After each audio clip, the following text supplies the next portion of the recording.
తిరుమల శ్రీవారిని సినీ నటి సమంత దర్శించుకున్నారు. వీఐపీ ప్రారంభ దర్శన సమయంలో ఆలయానికి చేరుకున్న ఆమె స్వామివారి సేవలో పాల్గొన్నారు. దర్శనానంతరం రంగనాయకుల మండపానికి చేరుకున్న నటికి ఆలయ అధికారులు స్వామివారి తీర్థ ప్రసాదాలు అందజేశారు. సమంతను చూడటానికి అభిమానులు పోటీపడ్డారు.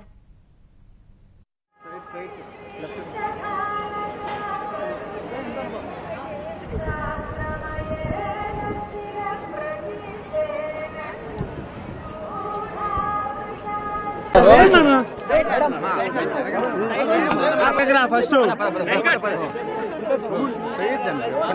విజువల్